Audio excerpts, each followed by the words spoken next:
बदनसीब बाप एक शादीशुदा जोड़ा अपना सेकंड हनीमून मनाने के लिए क्रूज टूर पर गए। इस दौरान वे अपने बच्चों को घर पर ही छोड़ गए थे। बदनसीबी से खराब और बहुत ही तूफानी मौसम के कारण क्रूज शिप डूबने लगी। सभी लोगों की तरह वे दोनों भी अपनी जान बचाने के लिए लाइफ बोट एरिया की तरफ दौड़े, लेकिन वहां भी सिर्फ एक ही व्यक्ति के लिए जगह बची हुई थी। अपनी पत्नी को डूबती शिप पर छोड़ आदमी लाइफबोट में बैठ गया। पत्नी उसी डूबती शिप पर खड़ी अपने पति को दूर जाते हुए देख रही थी। वो चिल्लाकर अपने पति से बोली। इस कहानी को यही विराम देते हुए शिक्षक ने अपने सभी विद्यार्थियों को पूछा, क्या कोई अंदाजा लगा सकता है पत्नी ने पति से क्या कहा होगा?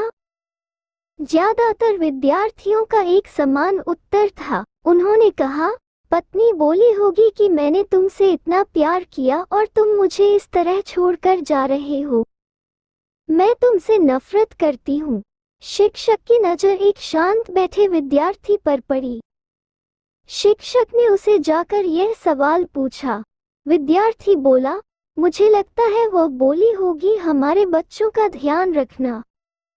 शिक्षक को आश्चर्य हुआ। उन्होंने विद्यार्थी से पूछा, क्या तुमने ये कहानी पहले भी सुनी है? विद्यार्थी ने सर हिलाया और बोला, नहीं, लेकिन बीमारी की वजह से दम तोड़ते हुए मेरी माँ ने यही शब्द आखिर में मेरे पिता से कहे थे। शिक्षक ने उस विद्यार्थी को सही जवाब देने के लिए शाबाशी दी। कहानी को आगे बढ़ाते हुए शिक्षक ने कहा, क्रूज शिप डूब गई और साथ में पत्नी भी। पति घर वापस लौट आया और उसने अकेले ही अपने बच्चों को पाल पोस कर बड़ा किया। कई सालों बाद उस पति की भी मौत हो गई। एक दिन उसकी बेटी, जो उसे अपनी मां की मौत की जिम्मेदार मानती थी, अपने पिता के सामान को साफ करते हुए उसे एक डायरी मिली, जिसे पढ़कर उसे सच्चाई का पता लगा। डायरी में लिखा था, जब उसके माँ बाप उस क्रूज शिप पर गए थे तब उन्हें पहले से ही पता था कि उसकी मम्मी को 3rd स्टेज कैंसर है और इसीलिए वो दोनों आखिरी बार एक साथ ज्यादा से ज्यादा समय बिता सके, इसलिए दोनों अकेले ही उस क्रूज शिप पर गए थे। जब उस शिप पर वो मनहूस समय आया था तब उसके पिता ने उस अकेली बची लाइफ बोट की जगह में बैठने से मना कर दिया था। उन्होंने डायरी में लिखा था कि वह भी अपनी पत्नी के साथ ही उस डूबती हुई शिप में डूब जाना चाहते थे, लेकिन सिर्फ और सिर्फ उनके बच्चों के लिए अपनी पत्नी के कसम देने के बाद उनको उसे अकेला छोड़कर उस लाइफ बोट में सवार होना पड़ा।